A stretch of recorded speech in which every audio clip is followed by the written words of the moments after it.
Sir पहला question है मेरा कि ज्यादातर देखो सभी कहते हैं कि अगर आप अकेले बोर हो जाते हैं तो आपको दोस्तों के साथ मिलना चाहिए या पार्टी करनी चाहिए। मेरे साथ ऐसा नहीं होता। मेरे साथ शुरू से ही क्या है कि मैं कंफर्टेबल केवल अकेले में महसूस करता हूँ। जैसे ये रूम हो गया, इसमें मैं रिकॉर्डिंग करना है, कुछ भी करना है, सब अकेला रहना ज्यादा पसंद करता हूँ। तो मैं डिफरेंस में मैं केवल ये नहीं समझ पा रहा कि इसका आने वाले टाइम में मुझे नुकसान होगा या फायदा होगा। बस थोड़ा यही कंफर्मेशन लेना था कि ये सही है या गलत है, और गलत है तो कितना, और सही है तो सही कितना है। देखिए, इस दुनिया में कुछ भी सही और गलत नहीं होता है। दो तरह के लोग होते हैं दुनिया में, जो बेसिकली अगर आप समझेंगे तो एक होता है इंट्रोवर्ट, एक होता है एक्सट्रोवर्ट।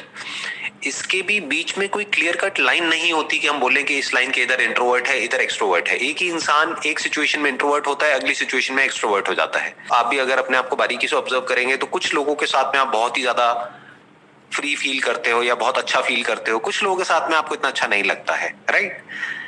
तो अलग अलग सिचुएशन में अलग अलग चीजें होती है, बट जो हमारा बेसिक नेचर होता है वो आप कह सकते हो कि एक तरह से हार्ड कोडेड होता है, काफी डीप में होता है। वो क्या होता है, कुछ लोग होते हैं उनको एनर्जी मिलती है, जो एक्सट्रोवर्ट होते हैं उनको एनर्जी मिलती है जब वो लोगों के कांटेक्ट में आते हैं, वहां से वो एनर्जी लेते हैं। कुछ होते हैं उनको एनर्जी मिलती है जब वो अकेले में टाइम स्पेंड करते हैं, उनको इंट्रोवर्ट बोलते हैं। कि आप अकेले में रहोगे तो आपको एनर्जी मिलेगी, लोगों के बीच में जाओगे तो आपकी एनर्जी कम हो जाएगी। ये है इंट्रोवर्ट। और एक्सट्रोवर्ट का मतलब क्या हुआ कि लोगों के बीच में आप जाओगे आपकी एनर्जी बढ़ जाएगी, अकेले बैठोगे तो आपके अंदर बहुत सारे तरह तरह के थॉट्स चलने लग जाएंगे और आपकी एनर्जी कम होने लग जाएगी, आप बोर होने लग जाओगे। तो इसको पहले ध्यान से समझना है। तो ऐसा नहीं है कि इंट्रोवर्ट होना बुरा है और एक्सट्रोवर्ट होना अच्छा है, और इसका उल्टा भी कोई सच नहीं है। तो कुछ भी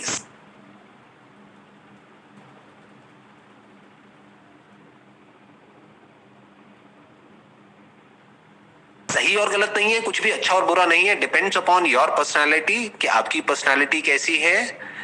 उसके हिसाब से अगर आप एक्ट करोगे तो आगे जाकर के लाइफ में कुछ अच्छा करने की प्रोबेबिलिटी बहुत बढ़ जाती है।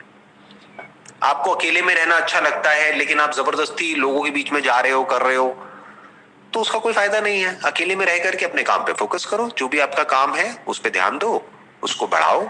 तो सर सेकंड क्वेश्चन यही था, जैसे मैंने अभी बताया कि मैंने अभी 2 महीने पहले वीडियो डालनी स्टार्ट की है यूट्यूब पे, जो पियानो आता है उसे सिखाने के लिए।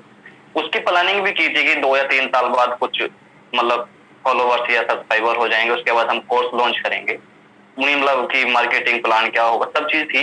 लेकिन मैंने फिर आपकी 1-2 वीडियो में आपने बताया भी है कि अगर हम कुछ फ्री में दे रहे हैं, बाद में जैसे आपने बताया कि मोटिवेशनल स्पीकर पहले बताते हैं, बाद में वो कोर्स बेचने की कोशिश करते हैं, आपने बताया कि गलत है।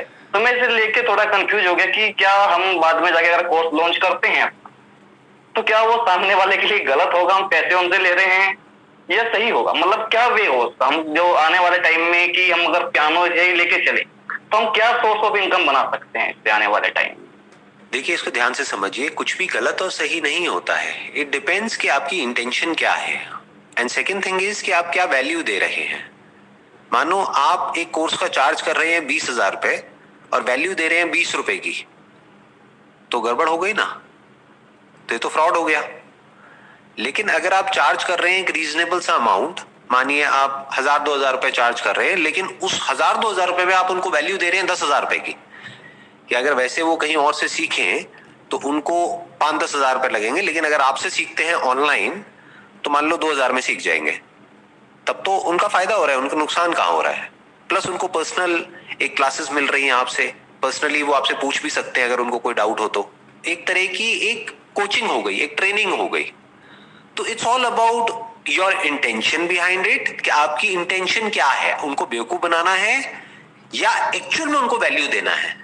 और जिस कंट्री में आप कर रहे हैं वहां पे क्या वो अफोर्डेबल है या वो बहुत एक्सपेंसिव है, कि जिसको भी आप सिखा रहे हैं क्या वो आसानी से उसको अफोर्ड कर पाएंगे या उनको बहुत पैसा लाना पड़ेगा वो करने के लिए। तो पहले तो लोग ही बहुत कम करेंगे, दैट इज वन, आपको जो प्रॉब्लम आएगी अगर ज्यादा आपने अमाउंट रख दिया।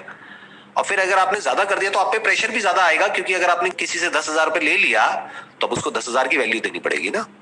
तो इट्स ऑल अबाउट कि आप कितना पैसा चार्ज कर रहे हैं और कितनी वैल्यू दे रहे हैं बदले में। और बात रही कि क्या सही है क्या नहीं है, that depends upon person to person. जैसे अभी आप अपने करियर की शुरुआत कर रहे हैं, ऐसा नहीं है कि आपने बहुत कुछ अचीव कर लिया है कि आप सब कुछ फ्री में देने लग जाएंगे। तो अगर आप YouTube से पैसा कमा भी रहे हैं, चाहे एडवर्टाइजिंग के थ्रू, चाहे एक रीजनेबल अमाउंट करके चार्ज कोर्स के लिए, जिसमें कि आप उनको वैल्यू दे रहे हैं और उनको एक्चुअल में फायदा हो रहा है, कि अगर किसी ने आपको 1000-2000 रुपए दिए तो उस बंदे ने कहा कि यार मेरे को एक्चुअल में फायदा हुआ, I got something out of it, तो उसके लिए खुद का आपका भी वो लेवल होना चाहिए उनको सिखाने वाला। कहीं ऐसा तो नहीं आप खुद सीख रहे हैं फिर उनको सिखा रहे हैं, वो भी फ्रॉड हो गया। क्या और लोग जो ये सिखा रहे हैं, वर्ल्ड में और भी लोग सिखा रहे होंगे, क्या आपका वो लेवल है इन टर्म्स ऑफ टीचिंग? अगर है और आप उनसे कम चार्ज कर रहे हैं और फिर सिखा रहे हैं, तो आप एक अच्छा काम कर रहे हैं, आप एक वैल्यू दे रहे हैं किसी को, और कोई अफोर्ड कर सकता है और वो दे रहा है, तो उसमें बुराई क्या है? हाँ, एक ऐसा भी पॉइंट आ सकता है लाइफ में आगे जाकर के, जब आप यहाँ से एक पैसा कमा लो या कहीं से भी जो भी आप और काम कर रहे हो वहां से कुछ पैसा कमा लो, फिर आपको लगे कि यार अब मेरे को और पैसे के पीछे नहीं भागना है, अब मैं अपने सारे लेक्चर्स या जो भी मेरे सेशंस हैं पियानो के व्हाटएवर, वो सब मैं फ्री में अवेलेबल करा दूंगा सबके लिए, तो कोई बुराई नहीं है, दैट्स योर पर्सनल कॉल। तो ये कोई सही और गलत का कॉन्सेप्ट नहीं है। जैसे पहला वाला आपका क्वेश्चन था ना कि क्या सही है क्या गलत है, इसमें भी कुछ सही गलत नहीं है। दैट डिपेंड्स अपॉन कि आपकी नीयत क्या है, किस नीयत से आप वो काम को कर रहे हो और क्या वैल्यू आप सामने वाले को दे रहे हो। It's more about that. Sir अगला क्वेश्चन भी इसी को लेकर के थे, आपने लगभग 2 या 3 वीडियो डाली हैं इसी पे, कि आपको, मेरा मानना ये है कि जैसे अभी मैं 28 ईयर ओल्ड, मतलब 28 साल की उम्र हो चुकी है, तो मेरा जो मानना, मैं खुद का मानता हूँ कि एक एज तक आपको पैसे कमाना हो, चाहे वो फील्ड में काम करना हो, मतलब एक एज तक होना चाहिए, चाहे 40 साल हो 45 साल हो, आपकी खुद की डिसीजन आप लेंगे। तो जो मैंने लिया था कि 45 साल की उम्र तक आपको काम करना है, मतलब मैं खुद का अगर बताऊं तो जैसे अभी आपने कहा कि अगर आपकी एक टारगेट है, अगर पैसे को लेकर के भी आपने वो कमाया, उसके बाद आप देखते हैं कि आप दूसरे के लिए क्या कर सकते हैं उस उम्र के बाद जाकर, जो आपने कुछ पैसा कमा दिया। तो आपसे केवल यही कंफर्मेशन अगर आप दे पाए, क्या ये सही इंटेंशन है कि, या फिर आपको पूरी उम्र ही काम करना चाहिए, चाहे पैसे को लेकर के हो, चाहे वो आप अपने जो फील्ड में काम कर रहे हैं करना चाहिए? मतलब मेरा खुद का मानना है कि आप 40-45 साल तक पैसे के लिए भी काम करो, ताकि आपके बच्चे भी हैं, औरों के लिए भी आप काम कर सको, फिर उसके कुछ टाइम के बाद आप अपने पास से दूसरों के लिए दे सको, वो आपको मेहनत करनी चाहिए।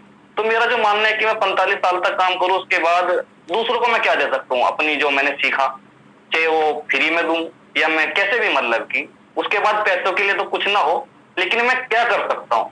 तो क्या ये फिर वही आ जाएगा सर कि क्या ये सही रहेगा? इस सही गलत से ना आपको बाहर आना होगा सबसे पहले तो लाइफ में, क्योंकि सही और गलत एक्चुअल में कुछ भी नहीं होता है। That depends upon person to person.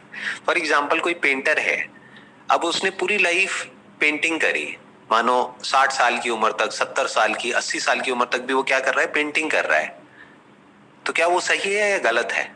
उसको पेंटिंग करना पसंद है और वो पेंटिंग कर रहा है, और जब वो पेंटिंग लोग उसको खरीदने को तैयार हैं, उसको करोड़ों रुपए दे रहे हैं, तो वो ले रहा है। फ्री में क्यों देगा अपनी पेंटिंग किसी को? बट साथ साथ में थोड़ा बहुत अपनी पेंटिंग जो उसने कुछ सीखा है, जिसकी वजह से उसको करोड़ों रुपए मिलते हैं, वो आगे जो पेंटर्स हैं, जो पेंटर बनना चाहते हैं, जो यंग पेंटर्स हैं, उनको सिखा रहा है फ्री में, या उनसे भी रीजनेबल अमाउंट लेकर के उनको सिखा रहा है। तो उसमें क्या बुराई है? कोई बुराई नहीं है। तो इसका कोई हार्ड एंड फास्ट रूल नहीं है कि आपने अपने माइंड में एक गोल बना लिया कि मेरे को 45 साल की एज में ये करना है, उसके बाद में ये करना है। दैट डिपेंड्स अपॉन कि जो आप काम कर रहे हैं उसको लेकर के आप कितने पैशनेट हो। अगर वो काम करना आपको अच्छा लग रहा है तो आप 45 के बाद उसको छोड़ोगे क्यों? वो तो काम आप करते रहोगे, और अगर अच्छा काम करोगे तो वहां से तो पैसा मिलेगा, तो उसको छोड़ना क्यों है? फॉर एग्जाम्पल, आपने बोला कि भाई आपका एक यूट्यूब चैनल है जहां पर आप पियानो सिखाते हैं लोगों को, तो आई अज्यूम कि आप मान लो इस स्किल को मास्टर कर लेते हो, मतलब आप ऐसे पियानो आर्टिस्ट बन जाते हो जैसे इस दुनिया में बहुत ही कम लोग हैं। अब आप किसी टॉप म्यूजिक कंपोजर के साथ में मान लो काम करते हो, अब वहां से आपको पैसा मिलता है, प्लस अच्छा भी लगता है काम करके। तो अगर आप 50-60 साल की एज में भी काम कर रहे हो और आपको पैसा मिल रहा है, you are enjoying the work that you are doing, plus you are enjoying the money that you are getting, तो उसमें क्या बुराई है? कोई बुराई नहीं है। But for your own personal satisfaction, वो भी अगर आपके खुद के अंदर से आ रहा है, तो मान लो स्कूल्स में, कॉलेजेस में जा जा करके आप फ्री में सिखा रहे हो और उसकी रिकॉर्डिंग करके वो अपने यूट्यूब चैनल पे अपलोड कर रहे हो, वो किस लिए? अपनी सेटिस्फैक्शन के लिए। वो भी तब जब आपके अंदर से आ रहा है, इसलिए नहीं कि मैं कर रहा हूं। तो फंस जाओगे। अगर आपके अंदर से आए तो बहुत अच्छा है, नहीं आए तो जो कर रहे हो करते रहो, उसमें क्या बुराई है। पियानो प्ले करते रहो, उसके पैसे मिलते रहेंगे, कोई कुछ भी सही गलत नहीं होता है। ये जो मेरी लाइफ का पाथ है वो खुद के मेरे अंदर से आया, तो मैंने अपने लिए ये पाथ चूज किया, ये अपने लिए पाथ डिजाइन किया। मैंने किसी और को नहीं देखा कि उसने ये किया या उसने नहीं किया। मजे की बात क्या है कि ये जो मेरा पाथ है, अगर इसको आप ध्यान से ऑब्जर्व करेंगे पूरे वर्ल्ड में, तो किसी और का आपको ऐसा पाथ मिलेगा ही नहीं जो 40 साल की एज में कुछ ऐसा कर रहा हो जो मैं कर रहा हूं अभी इस वक्त। मेरे खुद के अंदर से आया कि हाँ, ये करना ठीक है, ये नहीं है, ये मेरा पैशन है, ये मेरा प्रोफेशन है, इसके लिए मुझे पैसा नहीं लेना है तो नहीं लेना है, इतना पैसा बहुत है तो बहुत है। अब ये सब क्या है, मेरी अपनी डेफिनेशंस है, ना ये सही है ना ये गलत है, बट मेरे स्टैंड पॉइंट से देखोगे तो सही है। तो आपको फिगर आउट करना है कि आपके लिए सही क्या है, नॉट कि जो मेरे लिए सही है। वो जरूरी नहीं है कि आपके लिए सही हो, क्योंकि आपकी फील्ड अलग है, आपकी सोच अलग है, आपकी थॉट प्रोसेस अलग है, आपका बैकग्राउंड अलग है, आपकी फाइनेंशियल कंडीशन अलग है, आपके लिए अमीर और गरीब की डेफिनेशन अलग है। आपके लिए अमीर का मतलब हो सकता है मान लो इतने लाख रुपए महीना, मेरे लिए हो सकता है कुछ और हो। तो इस तरह से आराम से ठंडे दिमाग से समझना होता है कि मैं एक्चुअल में अंदर से क्या करना चाहता हूं, और अपनी लाइफ को उस हिसाब से डिजाइन करना होता है। जैसे आप पियानो पे कोई धुन बनाते हो या धुन प्ले करते हो, तो उसके दो तरीके हो गए। एक कि कहीं किसी और ने कोई धुन बनाई, उसको आपने सुना और उसको प्ले कर दिया, ये एक तरीका है। उसमें मजा आता है नो डाउट, बट इतना मजा नहीं आता है, ना उसमें इतनी सक्सेस मिलेगी, क्योंकि उसमें आप क्या कर रहे हो, आप कॉपी कर रहे हो किसी और की धुन को। There is no original thought behind it. वो एक तरह का मैकेनिकल काम हो गया जो कंप्यूटर आज की डेट में खुद भी कर सकता है थ्रू एआई, कि वो धुन फीड कर दो, वो वही धुन प्ले कर देगा। अब जिसकी मैं बात कर रहा हूं वो क्या है कि आप कोई ओरिजिनल धुन बना रहे हो। तो ऐसे अपनी लाइफ को देखो कि एक ऐसी धुन बनानी है आराम से बैठ करके। अब वो धुन बनती कैसे है, उसके लिए साइलेंस होना जरूरी है ना। उस साइलेंस में से आपको कुछ इंस्पिरेशन आएगी और वहां से कुछ क्रिएट होने लग जाएगा, एक तरह का आपका मूड होगा उस मोमेंट में। वो मूड म्यूजिक के थ्रू एक्सप्रेस हो जाएगा, और रोज हमारा मूड बदलता है। कभी आपका मूड सैड होगा, कभी खुश होगा। तो जब सैड है तो जो धुन निकल करके आएगी वो आपके दुख को एक्सप्रेस करेगी उस म्यूजिक के through. That is original music. अगर आप खुश हो तो उस खुशी को एक्सप्रेस करना है उस धुन में। अब वो कैसे करोगे? ऐसे ही लाइफ है, जैसे आपका ये पियानो में आप करते हो, ऐसे ही लाइफ में हमें करना होता है। समझना होता है कि हमारे अंदर से एक्चुअल में क्या आ रहा है, उसको एक्सप्रेस करना है। किस तरह से आपको एक्सप्रेस करना है वो आपके ऊपर है। तो साइलेंस में थोड़ा सा टाइम स्पेंड करो अपने साथ में, अकेले। वैसे ही आप कह रहे हो आपको अकेले रहना बड़ा अच्छा लगता है, तो अकेले में बैठ करके अपने आप से कुछ क्वेश्चंस पूछो, what is the kind of life that I want to live.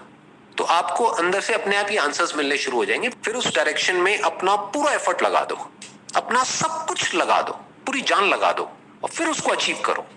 फिर वहां से आगे बढ़ो।